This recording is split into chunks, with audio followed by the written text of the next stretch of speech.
Buenas tardes a todos, bienvenidos a este nuevo webinar del Comité de Lactancia de la Sociedad Argentina de Pediatría de la filial de Santa Fe. El día de la fecha va a estar disertando la licenciada Jessica Díaz. Ella es licenciada en nutrición, especialista en nutrición pediátrica, magíster en nutrición y biotecnología alimentaria, es docente de grado y de posgrado y nutricionista del servicio de neonatología del nuevo Hospital Iturralde. Jessica también forma parte del Comité de Lactancia Materna de Sociedad Argentina de Pediatría, filial Santa Fe, al que ambas pertenecemos. Bienvenida, Jessica. Bueno, gracias, Mili. Muchas gracias Vamos por a, invitarme. vamos a empezar a compartir pantalla. A ver, ¿ahí se ve? Sí, sí se ve. Si querés ponerlo en Lo modo... pongo en modo presentación, vos decime si... Ahí. Perfecto. Bueno, Bueno, dejo con la disertación. bueno, cualquier cosa me vas avisando, porque acá no veo nada. Bueno, vamos a hablar entonces del tema que ya nombró Milagro, leche humana, modificaciones nutricionales durante los procesos de manipulación y conservación. Esto lo decimos siempre, sabemos que el uso de leche humana debe ser una prioridad, que la lactancia materna y la utilización de leche humana es el estándar de oro de alimentación y nutrición para todo recién nacido y que mejorar las prácticas de lactancia materna salvarían 820.000 vidas en menores de 5 años anualmente. Y además, como dice la OMS y UNICEF desde el 2001, el amamantamiento y el uso de leche humana a través de un banco de leche autorizado cuando no se cuenta con leche de la propia mamá, constituyen una de las estrategias para disminuir la mortalidad infantil en el mundo. La leche humana tiene una composición muy específica, es realmente inigualable. Tenemos diferentes tipos de leche humana, ya que tiene una composición única que se va a ir adaptando día a día a las necesidades del recién nacido. Primero el calostro, luego la leche de transición y por último la leche madura, cada una de ellas con una composición diferente, con nutrientes en mayor o menor cantidad y con componentes bioactivos que también van a ir variando según el estadio de la lactancia. Son muchos los factores que modifican la leche humana, la composición. Por ejemplo, aquí podemos ver los factores maternos, fisiológicos y de comportamientos que afectan la composición de la leche materna. Como podemos ver, los factores fisiológicos, como el estadio del día, el estadio de lactancia, el estadio de la enfermedad, también es diferente la composición. Si el bebé está enfermo o la mamá está enferma, va a haber más cantidad de leucocitos en este caso.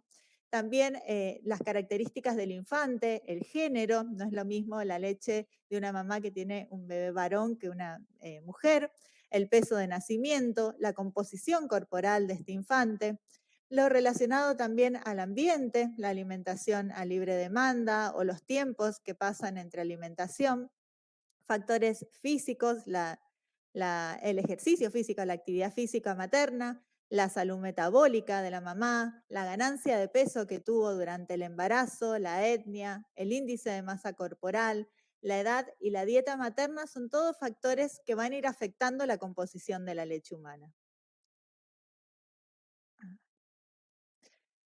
La leche humana entonces tiene componentes nutricionales que van a ser los que van a permitir que el niño crezca, que esto sí lo podemos encontrar en una fórmula artificial, porque bueno, son proteínas, son lípidos, son hidratos de carbono, al igual que todas las vitaminas y minerales. Pero lo que la diferencia a cualquier otro tipo de leche son estos componentes no nutricionales que van a cumplir cada uno una función específica justamente como factores bioactivos. Componentes antimicrobianos como son las inmunoglobulinas, la lactoferrina, la lisocima, bueno, los leucocitos, hormonas también que tiene la leche humana con diferentes funciones, factores de crecimiento, el factor epidérmico, el similar a la insulina, bueno, hay un montón de factores de crecimiento y muchos de ellos específicamente diseñados para mejorar el neurodesarrollo infantil, factores antiinflamatorios como el factor de necrosis tumoral, las interleuquinas, las prostaglandinas, enzimas que van a permitir que esta leche humana sea mucho más fácil de digerir. Tiene la alfa-1 antitripsina que va a digerir las proteínas, la lipasa estimulada por sales biliares que ayuda a la digestión de los lípidos y la amilasa que ayuda a la digestión de los hidratos de carbono. Y también tiene transportadores que van a permitir que todos estos micronutrientes que tiene la leche humana sean mucho más biodisponibles, como la lactoferrina que facilita la absorción del hierro, también la santina oxidasa, el glutatión peroxidasa, bueno, la aglomerante cobalamina que facilita la absorción de vitamina B12, la tiroxina, bueno, hay un montón de transportadores que van a tener como función justamente mejorar la biodisponibilidad de los nutrientes que contiene. Y todos estos componentes en la leche humana no se mantienen igual en forma homogénea a lo largo del día. Hay cada vez más estudios sobre cronobiología y lactancia materna y se ha visto que, por ejemplo, hay mayor concentración de lípidos en la leche de mamás, en las leches de mamás durante la tarde, especialmente en las mamás de bebés prematuros. También hay más cantidad de triptófano durante la noche, que esto sería un regulador del sueño en el recién nacido, al igual que la melatonina. Hay evidencia en variaciones en magnesio, en calcio y fósforo a lo largo del día, variación diurna de hierro, el hierro alcanza su pico máximo al mediodía, por ejemplo, de vitaminas, de nucleótidos, de cortisol y de melatonina.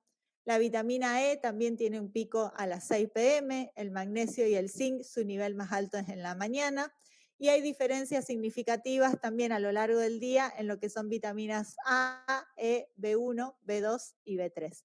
Entonces esto también es bastante interesante para tener en cuenta cómo es esta cronobiología en la leche humana según su composición. Y ahora sí, al tema que realmente nos convoca, que son las modificaciones nutricionales en los procesos de manipulación de la leche humana extraída. Vamos a ver modificaciones según el método de extracción, modificaciones según la conservación en refrigeración y en congelación, por el calentamiento, modificaciones también durante la suplementación de la leche humana, sobre todo cuando son bebés prematuros, y modificaciones en la administración de esta leche humana. El amamantamiento entonces va a ser la manera más apropiada de alimentar a un recién nacido. Siempre decimos lo mejor es desde el envase al bebé directamente, pero cuando por algún motivo esta leche humana tiene que ser recolectada y almacenada hasta que sea administrada, se debe hacer con sumo cuidado para poder conservar todas sus cualidades en contenido nutricional, en propiedades inmunológicas, en factores de crecimiento y además para evitar añadir un peligro bacteriológico y perder alguna de las propiedades que contiene.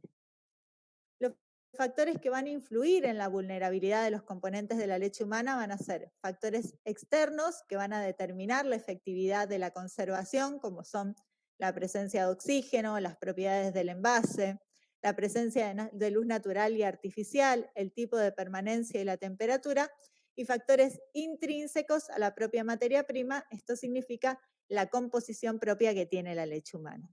Y tener en cuenta que la leche humana además se puede someter a varios procesos de conservación consecutivos que pueden acumular sus efectos. A ver, la mamá se saca, la guarda en la heladera, la leche, como ve que no la va a utilizar, después la sube al freezer, la saca del freezer, la descongela, se la administra al niño.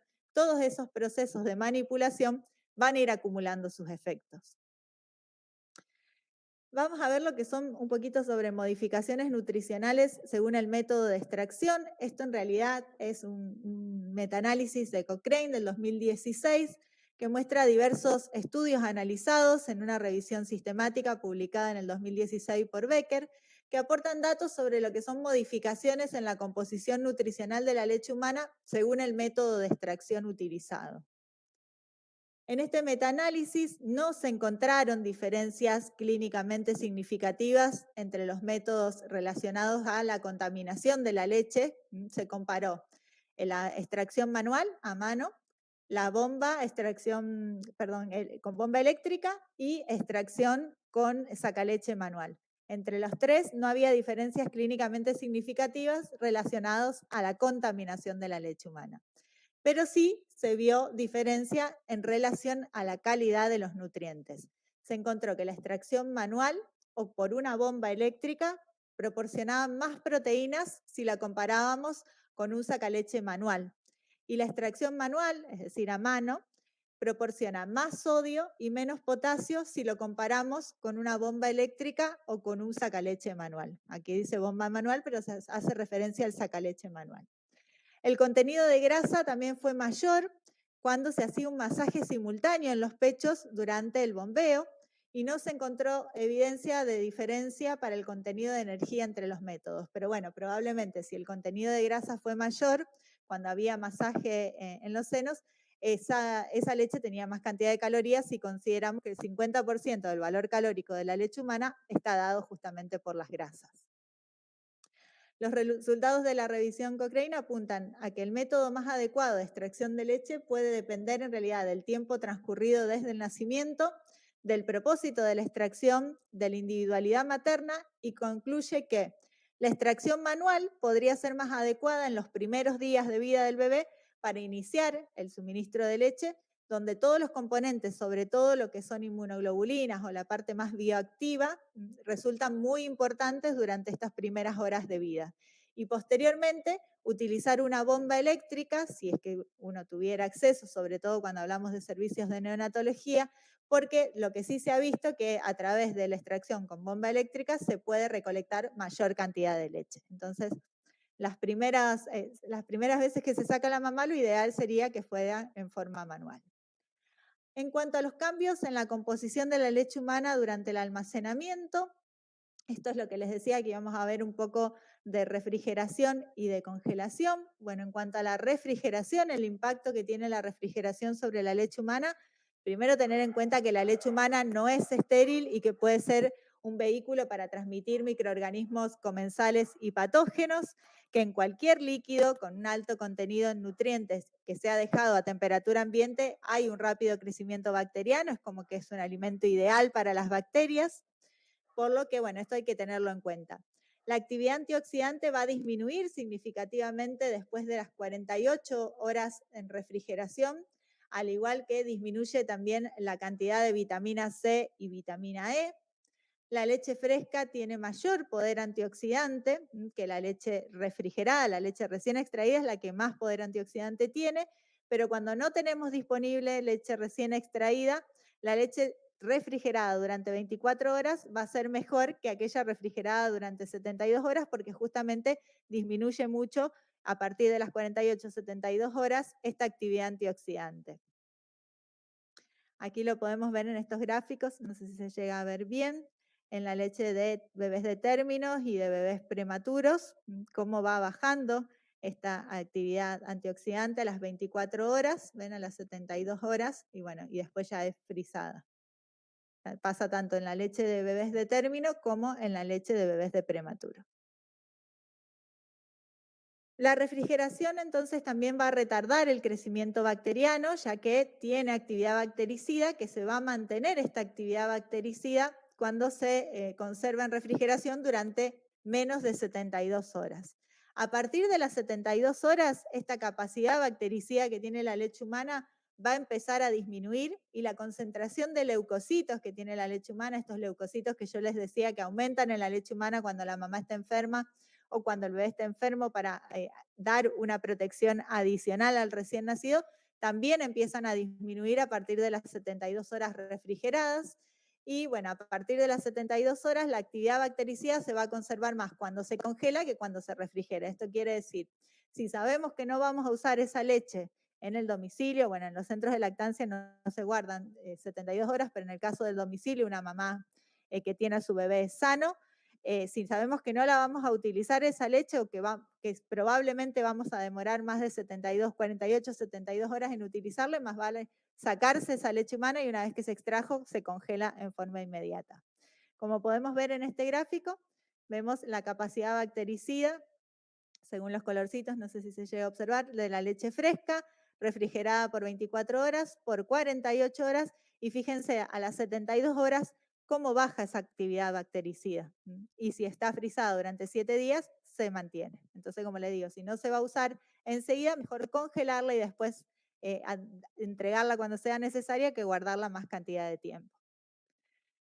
También hay una discreta disminución del contenido total de proteínas con función nutricional después de 96 horas de refrigeración, pero no se modifican lo que son las proteínas inmunológicas como las inmunoglobulinas, la lactoferrina y la lisocima. Lo que sí se vio que a partir de los 2 días de refrigerar la leche hay una disminución de la concentración de lisina. La lisina es un aminoácido que se considera marcador de la calidad proteica. ¿Qué significa esto? Que si bien puede estar 96 horas la leche refrigerada, que no se va a ver casi afectado el contenido total de proteínas en esta leche humana, sí va a haber una disminución de la concentración de lisina, por lo tanto la calidad de proteína que va a tener esa leche humana a partir de las 48 horas ya no va a ser la ideal o no va a ser, digamos, la más adecuada, ¿sí? Aquí podemos ver en este grafiquito también cómo va disminuyendo la cantidad de lisina en la leche fresca, es el blanquito, negro refrigerado y frisado, bueno, el color gris. También hay un aumento de la concentración de ácidos grasos secundarias a la hidrólisis de triglicéridos a partir de las 24 horas de refrigeración. La leche humana dijimos que tenía lipasa. Esa lipasa, que se mantiene en refrigeración, por supuesto, va a empezar a hidrolizar los triglicéridos que tiene la leche humana y va a empezar a liberar ácidos grasos. Estos ácidos grasos oxidados o estos ácidos grasos libres que empiezan a liberarse aumentan la acidez de esta leche humana y este aumento de acidez en la leche humana va a llevar a una disminución de la calidad de la leche humana. Aquí también en estos gráficos podemos ver los distintos ácidos grasos, cómo van aumentando, ven a los 20 minutos, a las 20 horas, 40, 60, cómo van aumentando a lo largo del tiempo durante la refrigeración, por lo tanto a partir de las 24 horas ya hay un aumento significativo de estos ácidos grasos. Bueno, en base a todo lo que hemos visto respecto a esta evidencia, la evidencia científica actual muestra que la conservación de la leche humana en refrigeración hasta un máximo de 96 horas puede ser una opción razonable desde el punto de vista de seguridad bacteriológica. Es decir, si le doy al bebé una leche de 72 horas o de 96 horas, no hay riesgo bacteriológico, por lo menos lo que muestra la evidencia. Pero no desde la calidad nutricional. Si estoy administrando leche de más de 72 horas, probablemente la calidad nutricional no sea la que tenía en un inicio, ¿no? Por lo que se recomienda refrigeración de 48 a 72 horas para leche de recién nacido de término y 24 horas para leche humana de recién nacido prematuro. Esta diferencia se hace sobre todo porque la composición es diferente de la leche de mamá de prematuro a la leche de mamá de término. Sobre todo la leche de mamá de prematuro va a tener muchísima más cantidad de antioxidantes y es uno de los factores que más disminuyen. Esto, entonces, como resumen, a partir de las 24 horas de refrigeración hay un aumento significativo de la concentración de ácidos grasos que hidrolizaban los triglicéridos. Esto hacía que aumentara la acidez de la leche y que disminuyera la calidad. A partir de las 48 horas de refrigeración, la actividad antioxidante disminuye significativamente, al igual que la vitamina C y E. Hay una disminución significativa también de la lisina, que era el aminoácido que era considerado un marcador de la calidad proteica. Y a partir de las 72 horas de refrigeración, la actividad bactericida disminuye la concentración de leucocitos y después de 96 horas de refrigeración, también hay una discreta disminución del contenido total de proteínas con función nutricional. Bien, ahora la otra forma de conservación, que es la congelación. Bueno, la congelación tiene sus ventajas. Hay mucha evidencia que muestra que la congelación a menos 20 grados inhibe el crecimiento bacteriano y además el proceso de congelación-descongelación destruye algunas partículas virales de virus patógenos que pueden estar presentes en la leche humana, como el citomegalovirus. Si bien no se pierde totalmente, no se destruye totalmente, sí una gran parte, o el HTLV, que es el virus linfotrófico de células T humana, el tipo 1 y tipo 2, también se ha visto que por congelación al menos la mayor parte se destruye. Sin embargo, en cuanto a lo nutricional, se han descrito algunos efectos negativos cuando se congela a menos 20 grados. Los leucocitos, por ejemplo, que vuelvo a repetir, son estos que aumentaban cuando la mamá estaba enferma o el bebé estaba enfermo, se ven muy afectados por congelación, se pierde el 100% de los leucocitos después de 2 semanas de congelación, es decir, a los 15 días ya no me quedan leucocitos en la leche humana. También disminuye el contenido de lactoferrina después de 3 meses de congelación. Después de 3 meses de congelación, disminuye un 55%, es decir, me queda solo el 45% de lactoferrina. Y después de 6 meses de congelación, solo me queda un 35% de lactoferrina porque disminuye el 65%. Y además, la bioactividad de esta lactoferrina disminuye significativamente después de los 6 meses. Es decir, que este 35% de lactoferrina que me quedaba en la leche humana después de congelarla durante 6 meses, ya tampoco va a tener la actividad que tiene que tener porque la bioactividad disminuye. La lisozima, que también la lisozima, bueno, la lactoferrina, recordamos también que era súper importante, no solo para el transporte del hierro y la absorción, sino que tiene una gran función en lo que es neurodesarrollo infantil y como factor antimicrobiano. La lisozima también tiene una gran función como antimicrobiana, antiadhesiva, evita que ingresen los patógenos y esta lisozima se afecta también mucho a través de la congelación. La actividad bactericida frente a Escherichia coli, Staphylococcus aureus y Pseudomonas aeruginosa también disminuye después de un mes de congelación. Aquí podemos ver en estos gráficos, fíjense la lactoferrina y la lisozima en la leche fresca y en la leche congelada y bueno, pasteurizada, cómo disminuye justamente. La capacidad antioxidante total de la leche humana también disminuye en forma significativa después de un mes congelada y aumenta la peroxidación lipídica a los 2 meses de congelación. Esto se debe también al aumento de la peroxidación lipídica a que la lipasa que tiene la leche humana se mantiene en la leche congelada, ¿sí? Entonces también empieza a hidrolizar estos triglicéridos a producir ácidos grasos libres, disminuye el pH, es decir, aumenta la acidez de la leche humana y puede desarrollar alteración del gusto y del olfato, que esto sabemos que se ve bastante frecuente en mamás que tienen leche humana con mucha cantidad de lipasa.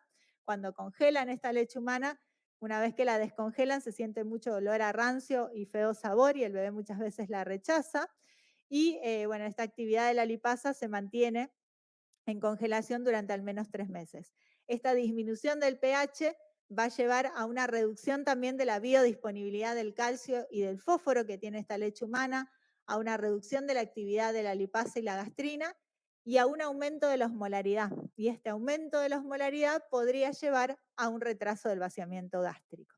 Por supuesto que esto no se compara con las fórmulas artificiales. Sin duda, la fórmula artificial va a tener mayor impacto en retrasar el vaciamiento gástrico y demás. Solo lo estamos comparando con lo que sería una leche humana ideal, pero por supuesto que nunca vamos a sugerir dar una fórmula artificial porque la leche humana tenga más de 3 meses congelada, ¿no? Respecto a las vitaminas, vitamina A, vitamina E, tiamina, riboflavina, piridoxina y vitamina C también se pierden por congelación y se pierden aún más si se pasteuriza esta leche humana. En cuanto al sabor rancio de la leche humana, encontré este trabajo del 2018 de Jung, que bueno, que nos habla de que el sabor rancio se debe a los productos de la lipólisis de la leche humana. La lipólisis se debe a la hidrólisis de los lípidos por la lipasa, y este estudio reveló que el índice de acidez, los ácidos grasos totales y el ácido caproico y láurico de la leche humana aumentaron con el tiempo de almacenamiento y esa concentración en las muestras de leche humana congelada de 30 días fueron mayores que a los 7 días congeladas y que la leche humana fresca. Por lo tanto, recomiendan en este trabajo que cuando los bebés rechacen la leche congelada, justamente por este enranciamiento, las madres traten de proporcionar leche recién extraída mientras sea posible y si tienen que congelar leche humana, que no la congelen por más de 7 días, ¿sí? Porque se ha visto justamente que, como vemos aquí en este trabajo, fíjense, fresca, congelada a los 7 días y congelada a los 30 días, cómo son estos niveles de acidez y de ácidos grasos. Y fíjense que a los 7 días no es tan alto como a los 30 días. Entonces, si la mamá necesita congelar leche humana y es de esas mamás que tienen mucha cantidad de lipasa, que se enrancia la leche fácilmente, no debería congelarla más de 7 días para evitar justamente este aumento de la acidez.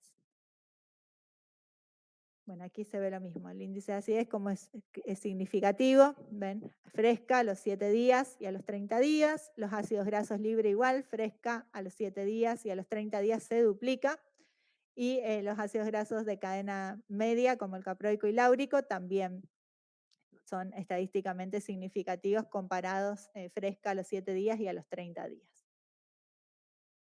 Otro estudio que me pareció bastante interesante, que es del 2014, que encontré también, es sobre la evidencia científica que midió citotoxicidad in vitro y que sugiere este estudio, a partir de los resultados que obtenieron, que hay beneficios en la reducción del tiempo de almacenamiento a menos o a un máximo de 3 meses, ya que mayor tiempo puede ser causa del potencial aumento del riesgo del daño de las células epiteliales intestinales a partir de ácidos grasos libres. Esto es, a partir de la hidrólisis de los triglicéridos, el aumento de estos ácidos grasos libres podrían llegar a producir citotoxicidad en las células epiteliales intestinales y predisponer a mayor riesgo de enterocolitis necrotizante. Vuelvo a repetir, si comparamos con una fórmula artificial, por supuesto que la fórmula artificial va a producir mucho más riesgo de enterocolitis necrotizante que una leche congelada con más de 3 meses y con ácidos grasos libres en aumento, ¿no? Pero esto es comparado con la leche humana ideal, que sería menor de 3 meses. La concentración de ácidos grasos libres no unidos entonces se correlacionan con citotoxicidad y estos efectos citotóxicos aumentan después de 8 semanas de almacenamiento a menos 20 grados.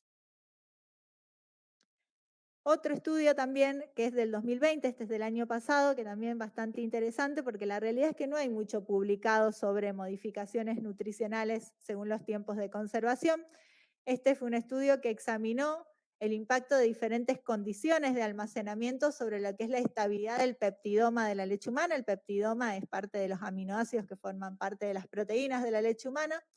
La leche se congeló directamente a menos 80 grados, o se almacenó a menos 20 grados 120 horas, 4 grados 6 horas o a temperatura ambiente durante 6 a 24 horas.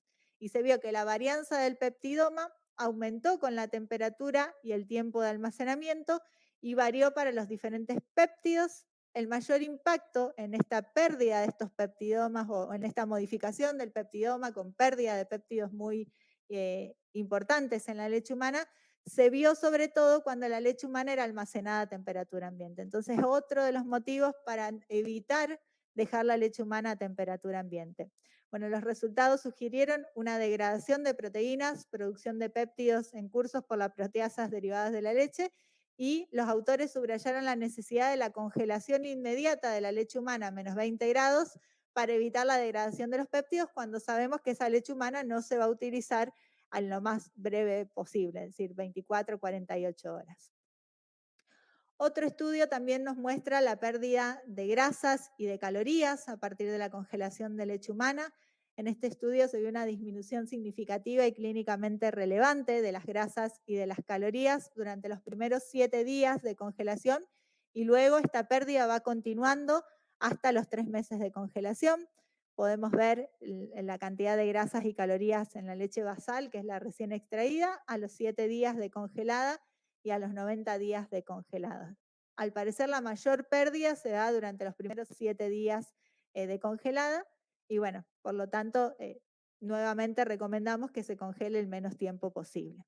Además, se vio una disminución significativa de la concentración de la grasa en la leche cuando la descongelación es a temperaturas muy altas, especialmente si se emplea un horno microondas. Nosotros no recomendamos de ninguna manera en el domicilio descongelar a partir de un horno microondas y bueno, además de por los diferentes riesgos, también hay una gran reducción de la concentración de grasas.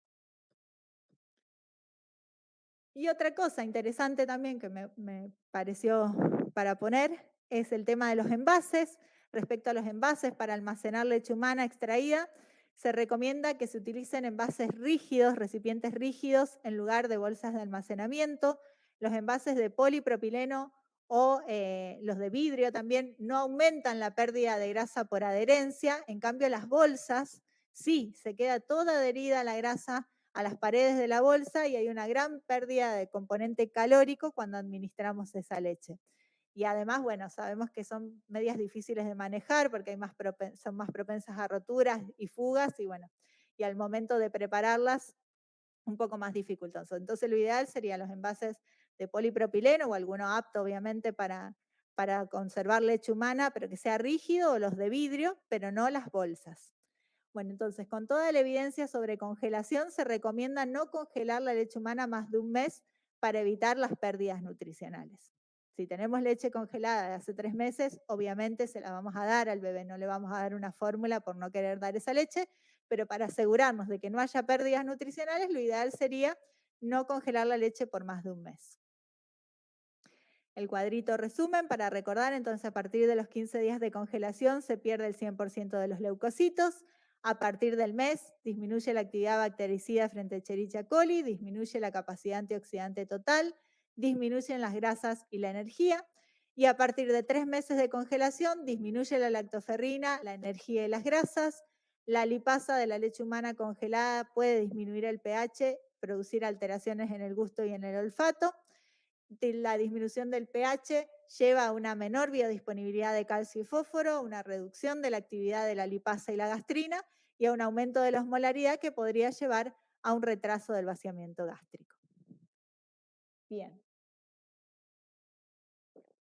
Ahora vamos a hablar un poquito de qué modificaciones se producen durante la suplementación de la leche humana. Quienes trabajamos en neonatología sabemos que la leche humana sola no alcanza a cubrir los requerimientos nutricionales de los prematuros, por lo tanto siempre le agregamos fortificador de leche humana. Estos fortificadores de leche humana lo que van a buscar es optimizar los aportes nutricionales y mejorar el crecimiento y el desarrollo en estos bebés prematuros. Y muchas veces también utilizamos algunos módulos, que son aquellos productos que nos aportan un solo componente, como son proteínas, lípidos o hidratos de carbono. Es bastante habitual en NEU usar fortificadores de leche humana y al menos módulos proteicos para cubrir el aporte proteico. La investigación ha demostrado que con el tiempo la osmolalidad de la leche humana fortificada aumenta hasta un 4% y el tamaño de los glóbulos de grasa de la leche también se puede alterar si lo mantenemos mucho tiempo con el fortificador refrigerado. Estos componentes, multicomponentes del fortificador, son los que aumentan esta osmolalidad. La osmolalidad de la leche humana sin fortificar es de alrededor de 300. Cuando agregamos los fortificadores, aumentan alrededor de 400, como máximo tendrían que aumentar hasta 450. Se ha especulado también que el aumento de la osmolalidad después de la fortificación se debe sobre todo a la hidrólisis de los hidratos de carbono que tiene esta leche humana y que tiene el fortificador por parte de la amilasa de la leche humana. Yo les dije que tenía lipasa y tenía amilasa también la leche humana. La amilasa nos ayuda a digerir los hidratos de carbono. Si usamos un fortificador que tiene maltodextrinas, por ejemplo, y lo agregamos a la leche humana cruda de la propia mamá, probablemente esta amilasa de la leche va a empezar a hidrolizar estos hidratos de carbono, esta maltodextrina, y va a hacer que aumente la osmolalidad. No sucede lo mismo cuando usamos leche humana pasteurizada de banco, porque la leche humana pasteurizada prácticamente no tiene nada de amilasa, entonces ahí podríamos dejar un poco más la leche humana fortificada refrigerada, que no habría inconveniente. Pero cuando es leche de la propia mamá, no más de 24 horas. Bueno, también pueden ocurrir variaciones significativas secundarias al porcentaje de concentración de fortificadores en polvo y al tiempo de almacenamiento. Esto, por supuesto, más fortificador agrego, más alta va a ser la osmolalidad. Esto, bueno, es uno de los estudios que estuve mirando. Estos nuevos estudios demostraron que la osmolalidad aumenta inmediatamente después de la fortificación, que si bien es estadísticamente significativo este aumento, una vez que se almacena, llega a un 3-4% de aumento de la osmolalidad cuando almacenamos por 24 horas esta leche humana fortificada, no es clínicamente relevante. Es decir, si bien es cierto que aumenta, no hay un impacto clínico. Y se vio que la mayor parte de este aumento de la osmolalidad en la leche humana, alrededor del 70% de este aumento, ocurre apenas agregamos el fortificador a la leche humana. Por lo tanto, la mayor parte de este aumento no se relaciona con las 24 horas de almacenamiento a 4 grados. Como podemos ver aquí en este gráfico, ven, en las primeras 2 horas es cuando más casi toda la osmolaridad aumenta y después durante 24 horas prácticamente casi se mantiene. ¿Sí? Entonces no habría inconveniente en dejar la leche fortificada, refrigerada durante 24 horas porque en realidad la mayor parte se produce en estas primeras 2 horas. Puede haber un retraso en el vaciamiento gástrico si la osmolalidad es mayor a 450 miliosmoles por kilo. Entonces no deberíamos llegar a ese nivel. Ahora sí tenemos que tener cuidado cuando además de fortificar esta leche humana le agregamos un agregado proteico de proteínas extensamente hidrolizadas. Porque como muestra este estudio, se ha visto que cuando agregamos, además del fortificador de leche humana, el suplemento proteico, la osmolaridad aumenta muchísimo, ¿sí? Porque al ser una proteína hidrolizada ya de por sí tiende a aumentar la osmolaridad. Entonces, es más, fíjense acá que dice que llega cuando agregamos 0,8 gramos en 100 mililitros de leche humana más el fortificador, puede llegar a 550 miliosmoles por kilo. Y dijimos que con 450 ya había un retraso en el vaciamiento gástrico. Entonces, cuando vamos a agregar suplemento proteico a la leche humana, ahí sí deberíamos agregarlo y inmediatamente administrar al niño para evitar justamente este gran aumento.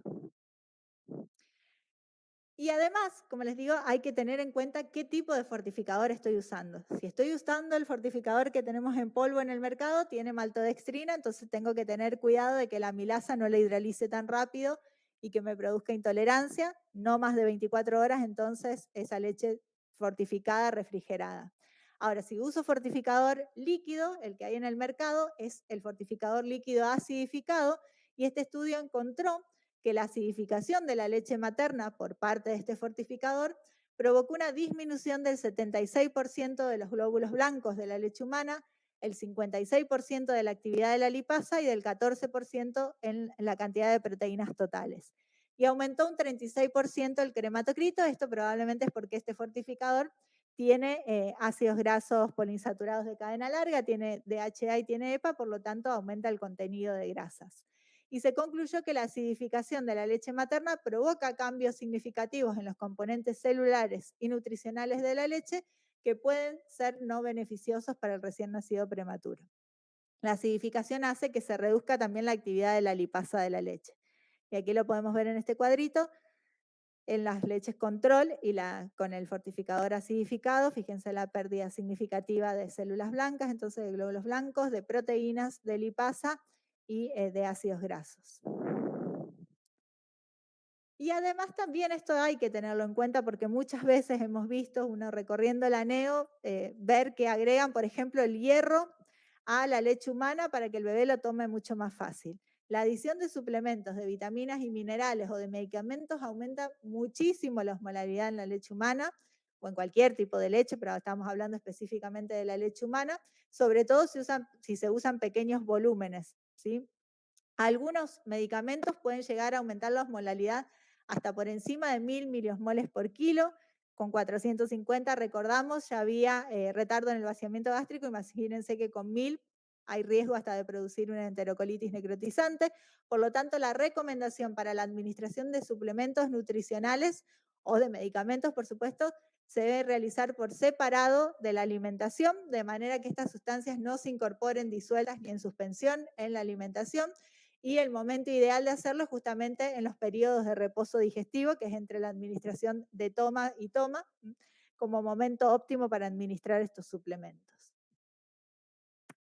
Bueno, en cuanto al calentamiento de la leche humana, ¿qué pérdidas tenemos?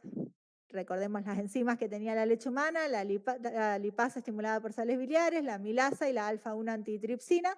Estas enzimas que están en la leche humana inician la digestión antes de que la leche llegue al intestino, pero para que estas enzimas puedan cumplir esta función de digerir la leche mucho más fácil y que haya mejor tolerancia alimentaria, no tienen que ser desnaturalizadas.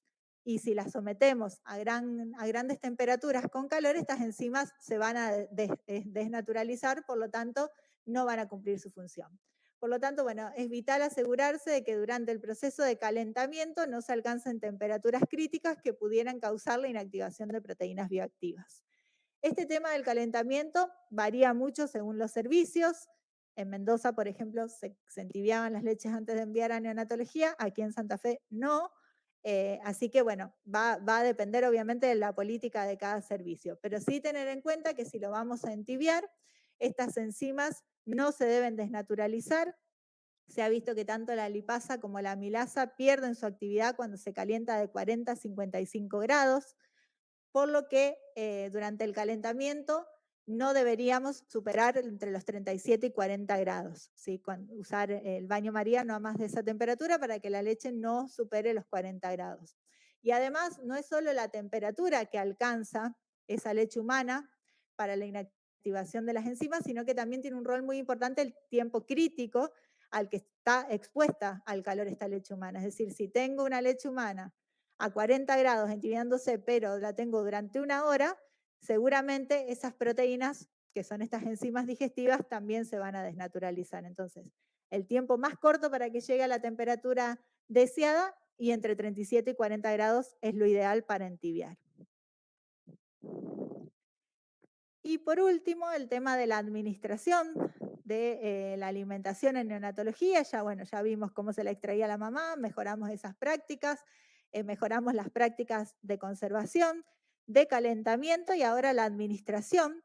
La evidencia muestra que el 80% de las pérdidas de grasa, relativas de grasa, se deben a las técnicas de administración. Es decir, que podemos llegar a perder casi toda la grasa que tiene la leche humana, sobre todo si usamos leche humana pasteurizada de banco, que la grasa no se ve tan homogénea como en la leche humana cruda recién extraída, y esto se debe justamente a la administración en la leche humana.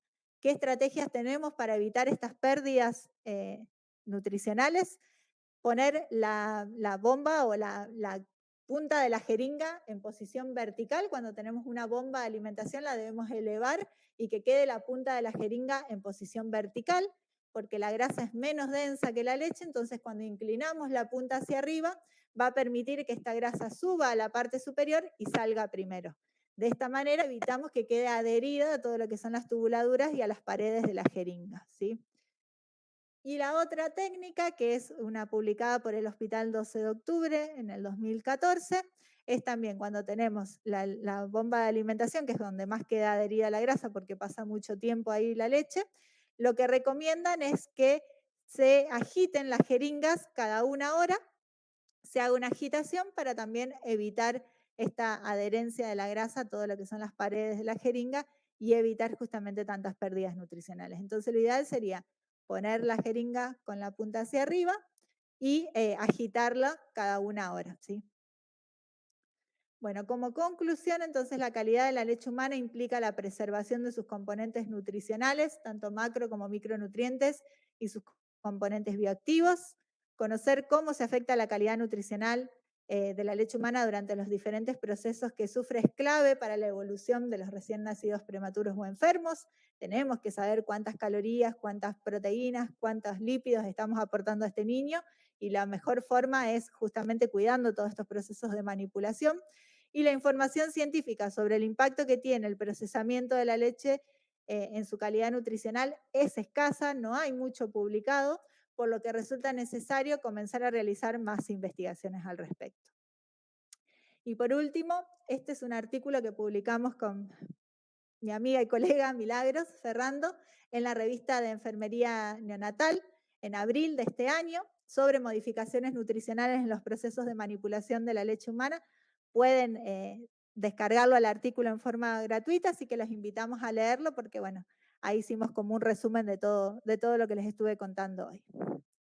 Y bueno, lo último ya, no sé si hay alguna pregunta. Muchas gracias.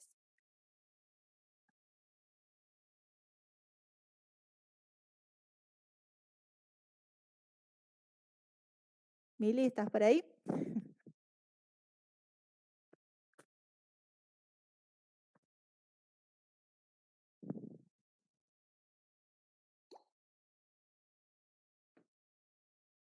A ver.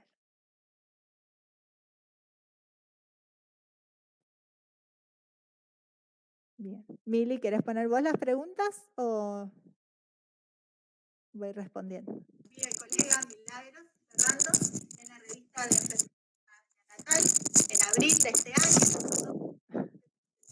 Bueno, viene un poquito demorada la transmisión, me parece. Bueno, vamos a dar preguntas.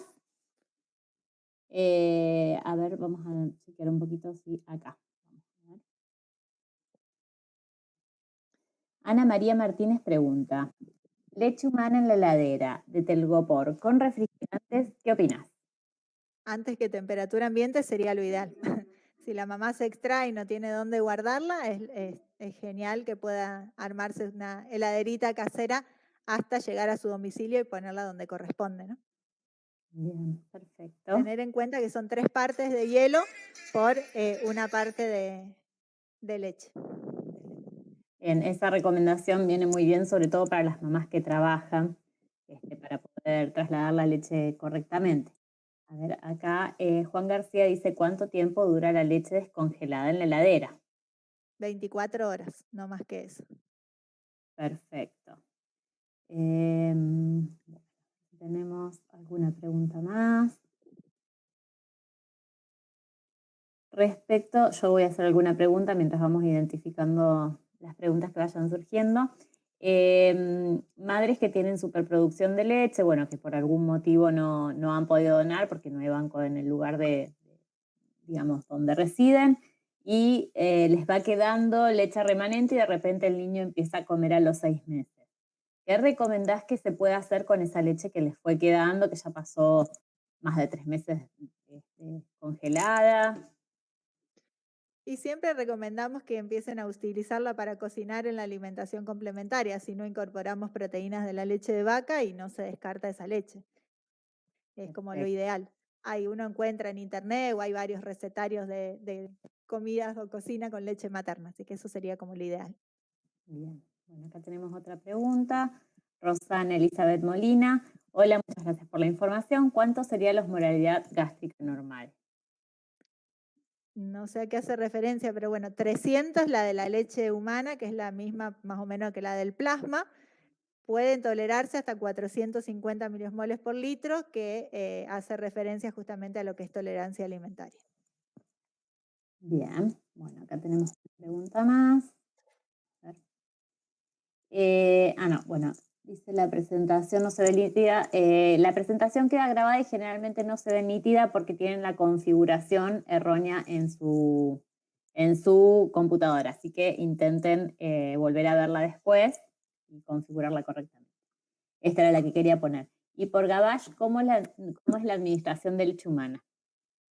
Y por gavage en realidad no hay tanta pérdida porque lo estamos administrando de forma bastante precoz, digamos. Así que no sería tanta la pérdida como por bomba de alimentación continua que pasa mucho tiempo. Por gavage, nada, podemos tratar de homogeneizar con la mano antes de colocar la jeringa y luego pasarla a través del gavage. Pero no es tanto el riesgo en realidad, el más riesgo es el de la alimentación continua. Bien, acá tenemos una pregunta más. Para descongelar las leches frisadas, Lo ideal sería que pase del freezer, perdón, al refrigerador la noche anterior, entonces no lo sometemos a ninguna temperatura de calor ni nada. Y si no, hacer un baño María, nunca ponerlo sobre fuego directo, un baño María a 40 grados, como dije anteriormente, y de esa manera descongelarla. Pero bueno, lo ideal siempre es del freezer al refrigerador. bien, surgen acá otras preguntas más respecto de la conservación a temperatura ambiente. En la NEO, ¿cuánto tiempo puede estar la leche materna a temperatura ambiente? Lo menor tiempo posible, siempre decimos el menor tiempo posible, como mucho media hora, pero tratemos de que no tanto.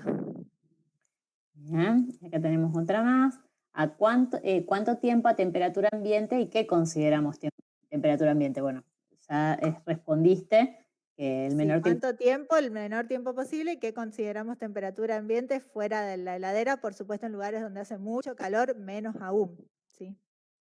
Ujú. Bien, otra pregunta más. Cuando se administran las vitaminas, ácido fólico, lo ideal sería no administrar junto con la leche. Nunca, no hay que administrarlo junto con la leche, hay que hacerlo en los periodos interdigestivos porque además de que si se lo agrego a la leche hay un aumento en la osmolaridad, también la leche humana tiene nutrientes que pueden producir una menor absorción de estas vitaminas y minerales que estoy dando a partir de la suplementación. Entonces siempre debe ser en los periodos interdigestivos. Bien, muy bien. Ana María Martínez, si no tenemos tapas para trabajar en el guardado, ¿qué recomendás? Tapas.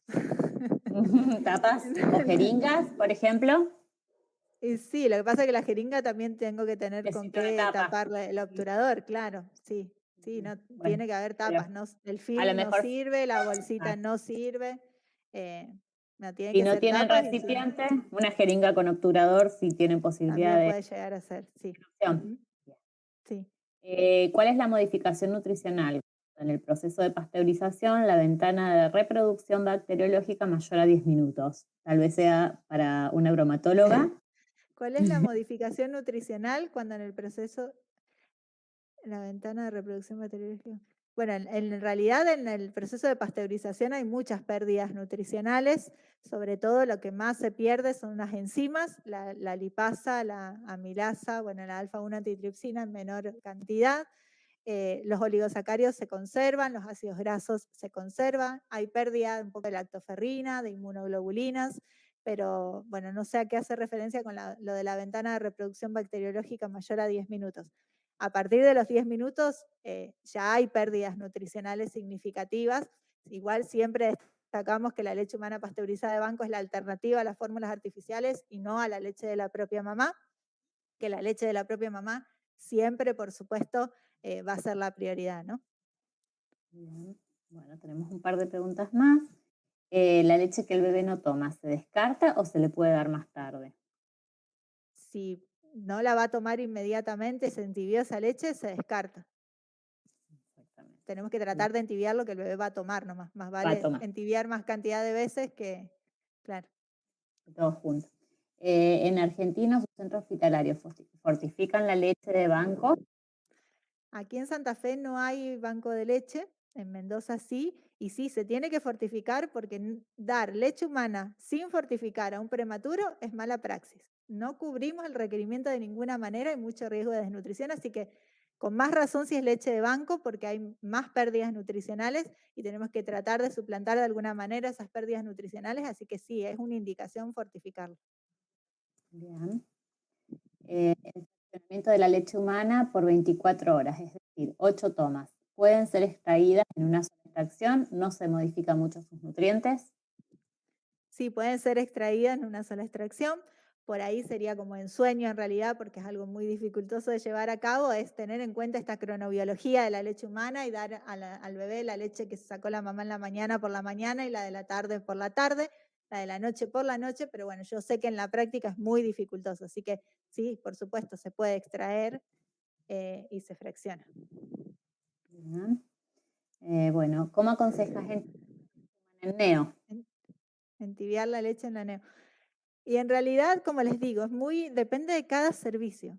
Aquí, por ejemplo, en Santa Fe, la leche se administra en jeringa, o sea, se fracciona en jeringa. En Mendoza se hacían tubos de ensayo estériles. Entonces, los tubos de ensayo o los envases eran mucho más fáciles de entibiar que aquí con las jeringas, que hay como mucho más riesgo de que le ingrese agua y demás. Lo ideal sería eh, vienen, pero aquí no, en otros países, unos calentadores de leche justamente que son como en seco, aquí no lo tenemos, entonces bueno, podría llegar a ser a baño María, pero les digo, si es con jeringa hay como mucho riesgo de contaminación, así que hay que tener mucho cuidado. Por ahí con Bien, sacar media hora antes la leche y administrarla es suficiente dependiendo del volumen que está que se fraccionado, administra. ¿no? En caso de corte de energía eléctrica, ¿qué consideraciones debemos tener con respecto a la que encontraba en el freezer? Y si hubo corte de energía eléctrica, la leche se tiene que haber deshielado. Si la leche se deshieló, se la podemos administrar inmediatamente lo que se pueda a ese bebé. Digamos, desde que empezó el corte, durante 24 horas podría llegar a servir dependiendo de la leche. En realidad, si está muy deshielada, hay riesgo y si no, lamentablemente hay que descartarlo. Bien. Elige a mamá una pregunta sobre recipientes. Le recomendamos que vea el webinar que está en el canal de YouTube acerca de recipientes, a cargo de la bromatóloga Adriana Yanel. Uso de jeringas, justificación para no dejar las mismas dentro de la incubadora luego de administrar la alimentación. Gracias. Bueno, en esto también hay como bastante discusión. A mí personalmente no me gusta que se deje la jeringa dentro de la incubadora, se hace en forma habitual. eh, no sé si hay tanto riesgo de contaminación por dejarla media hora dentro de la incubadora. Para mí lo ideal es dejarla en un lugar más seguro y después administrar cuando ya esté en forma adecuada al recién nacido sin correr el riesgo de dejarla dentro de la incubadora con todas las bacterias que hay y demás. Bueno, pasamos a la última pregunta. ¿La fortificación para prematuros debe realizarse durante la internación del bebé o se extiende luego del alta? La bibliografía dice hasta las 52 semanas o los 3,6 kilos, pero la realidad es que es muy individual de cada bebé. Tenemos bebés que se van de alta y que necesitan fortificar esa leche humana durante un tiempo más. por ahí no contamos con fortificadores de leche humana a lo mejor post-alta, entonces le enseñamos a fortificar con fórmula de prematuro en determinadas medidas y utilizar esa fórmula para agregar a la leche humana, pero bueno, es muy, muy independiente de cada bebé en realidad, hay que hacer un seguimiento muy individualizado para ver. Lo que dice bibliografía, 3,6 kilos, 52 semanas. Perfecto. Bueno, una más y terminamos. Opinión de los calentadores de leche eléctrico. En realidad, si es para domicilio, yo creo, bueno, Mili, vos podés opinar también, porque por ahí conoces un poco más sobre el tema. Si es para domicilio, no habría inconveniente. En un servicio de neonatología son muy chiquitos, no nos alcanza, no es práctico. Muy bien. Bueno, el resto de los mensajes son todo de felicitaciones y agradecimientos. Como siempre, agradecerte la actualización permanente que pones a todas tus presentaciones.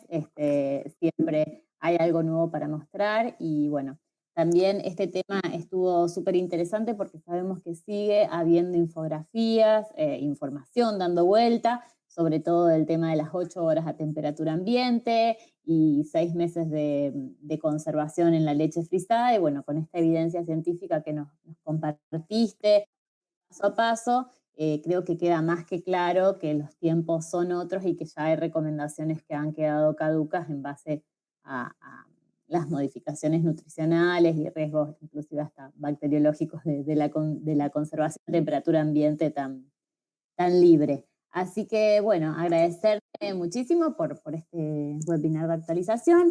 A todas las personas que participaron, les queremos comentar que tenemos el canal de YouTube, que es Lactar, Amar y Criar. Los invitamos a que se suscriban, ya que vamos haciendo webinar todos los meses, entonces reciben la notificación cuando tenemos un nuevo webinar. Y los esperamos en el mes de noviembre para el próximo webinar del Comité de Lactancia de la Sociedad Argentina de Pediatría de la filial Santa Fe. Muchas gracias, Jessica. Gracias a todos. Gracias a ustedes.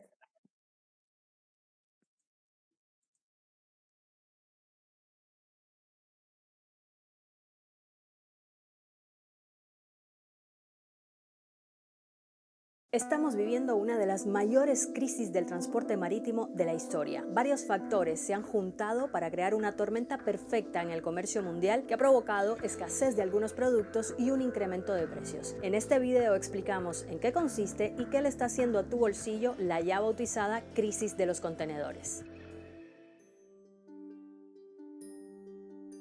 Le pusieron ese nombre porque uno de los factores principales que desencadenaron esta crisis es precisamente la escasez de contenedores, lo que se traduce en poco espacio disponible para transportar los productos de Asia a Occidente y precios de fletes disparados. Hay exportadores que están semanas esperando por contenedores disponibles para transportar su carga y esto ha hecho subir los precios, llegando a costar casi el doble de lo habitual, según reporta el experto en economía marítima de la Universidad de Plymouth, Stavros Karamperidis. Aunque suene un poco contradictorio, no se trata de que no existan físicamente estos contenedores, sino que no están donde tienen que estar. Pues llegaron barcos con cientos de miles de contenedores con mercancías hasta puertos de América y Europa y debido a las restricciones de la pandemia no pudieron volver a cargar los contenedores con nuevos productos para llevarlos de regreso a Asia, por lo que muchos contenedores están ahora amontonados en algunos de esos puertos en Europa y América. El segundo factor que ha contribuido a esta crisis de transporte tiene que ver con interrupciones en la fluidez del tráfico marítimo. Por un lado, la temporada de tifones llevó a varios puertos chinos a cancelar sus operaciones. Y por otro, está el cierre temporal de algunos puertos en China por medidas para controlar la pandemia. Hay que tener en cuenta que China tiene 8 de los 10 puertos más activos del mundo, que ahora mismo están funcionando a una capacidad muy inferior a la normal debido a las restricciones del COVID. Como el mercado tiene una dinámica de reacción en cadena, esto ha generado una congestión de barcos que esperan en largas filas para desembarcar su mercancía. Y eso ha creado cuellos de botella en los mayores puertos internacionales, como muestra este mapa que mide el tráfico marítimo en tiempo real y resalta en rojo las zonas congestionadas. El tráfico también ha aumentado porque los importadores más grandes, que se resisten a este incremento de precio del flete de las compañías navieras, están alquilando sus propios barcos para transportar su mercancía y esto se traduce en un mayor número de barcos en tránsito. Pero para algunos expertos en mercado marítimo que consultamos en BBC Mundo, esta sería solo la la punta del iceberg de esta crisis. No solo se trata de la escasez de contenedores o del tráfico excesivo, sino que hay un tercer factor. Hay empresas chinas que están fabricando menos, según destaca Carlos Restaino, director ejecutivo de la Asociación Argentina de Empresas de Juguetes. Esto por las estrictas medidas que ha impuesto China para evitar nuevas olas del virus. Así, cuando se detecta un brote en algún lugar, la producción se hace más lenta, lo que provoca un retraso en la entrega de mercancía. Y lo mismo ha ocurrido en países que son grandes productores como India, Vietnam o Bangladesh. Como efecto dominó, cada vez que se cierra una fábrica o un puerto, el producto no puede ser importado y algún consumidor, como tú o como yo, quedamos sin ese producto. La pregunta es, ¿qué le está haciendo todo esto a tu bolsillo? Bueno, la primera repercusión es que se ha disparado el precio del transporte de mercancía o fletes y con ello han subido los precios de los productos. Y es que ese aumento ha sido drástico. Para ponerlo en cifras, en septiembre de 2020 un flete de China a Estados Unidos costaba unos $4.000. Un año después cuesta más de $20.000. En un año el precio se ha más que cuadruplicado. Aún mayor es el aumento del precio del flete de China al norte de Europa, que pasó de más de $2.000 a más de $14.000, es decir, casi 7 veces más. En América Latina la situación varía según cada país y los precios cambian sustancialmente cuando se trata de una empresa pequeña con poco poder de negociación o un gigante que consigue tarifas por volumen. Por ejemplo, el costo del flete de un contenedor entre Shanghái y América del Sur antes de la pandemia era de unos $2.000 en promedio. Ahora cuesta más de $7.000. Esto según estimaciones del Banco Interamericano de Desarrollo. Y un dato clave, alrededor del 80% de los bienes que consumimos en el mundo se transportan por vía marítima. Así que estamos hablando de que hay una afectación en una parte considerable de los productos que consumimos de manera cotidiana. Y como le dijo el profesor de la Escuela de Negocios de Harvard, Willy Shih, a BBC Mundo, alguien tendrá que pagar por estos costos logísticos y posiblemente seremos los consumidores. Ya hay empresas que están viendo cómo aumentan los precios de sus proveedores por la subida del precio de fletes y de la importación. Pero además de esto, habrá empresas pequeñas que no sobrevivan a esta crisis o que se pongan en serios aprietos económicos. Con las navidades a la vista, muchos expertos vaticinan que va a ser difícil hacerle frente a la demanda y a más largo plazo es difícil saber qué va a pasar. Si la pandemia y la aparición de nuevas variantes continúan haciendo estragos y la situación con el tráfico marítimo no mejora, es probable, según el análisis de algunos economistas, que continúan aumentando los precios y también los cuestionamientos que ya existen a la dependencia de productos de China. Bueno, cuéntenos si algún producto en particular está siendo afectado por esta crisis de los contenedores en el país donde vives. Lo puedes dejar aquí abajo escrito y si tienes también sugerencias de otros temas que quieres que hagamos en BBC Mundo, pues también déjalo por aquí, que siempre estamos leyendo. Si te gustó este video, como siempre te pedimos, compártelo. Y si te gusta lo que hacemos en BBC Mundo, entonces suscríbete a nuestro canal. Ya nos vemos. Chao.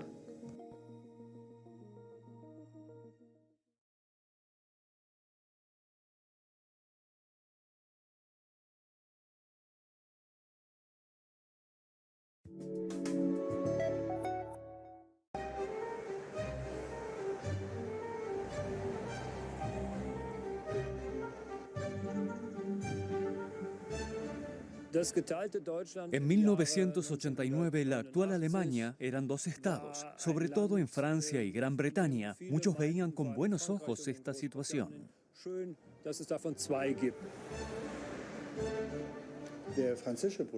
El embajador francés me dijo, este call, esta reunificación, quiere un solo estado, es una locura. Que Francia y Alemania compartieran camas sería una fuente de problemas. Para los británicos, así pensábamos. En la Unión Soviética se consideraba a Alemania Occidental un país revanchista que quería fagocitar a la Alemania Oriental. La RDA era mi país. La idea de Alemania como patria unificada era algo que no se contemplaba en la época en que yo crecí. Darle libertad a la gente es algo enorme y así ocurrió.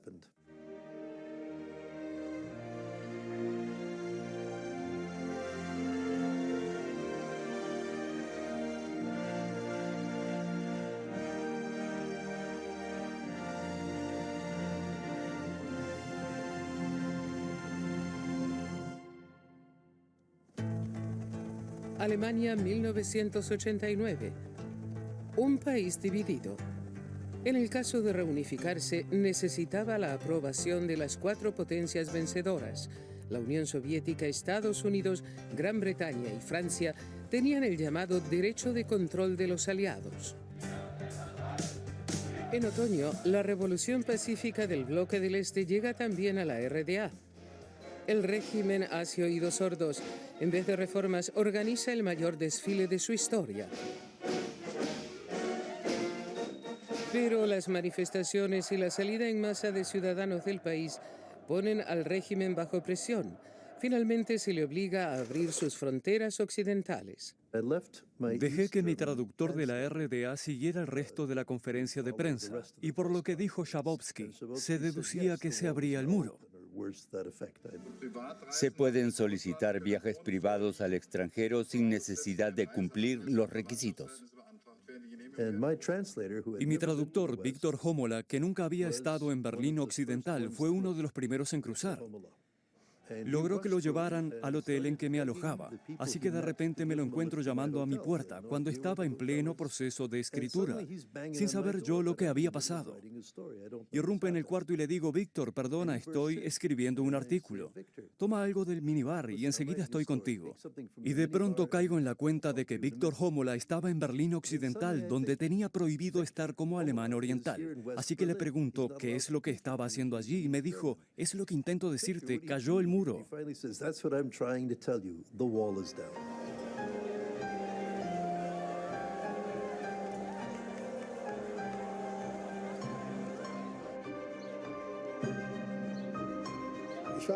Yo estaba en Bonn y viví la caída del muro en el Parlamento alemán, cuando los diputados se pusieron de pie y cantaron el himno.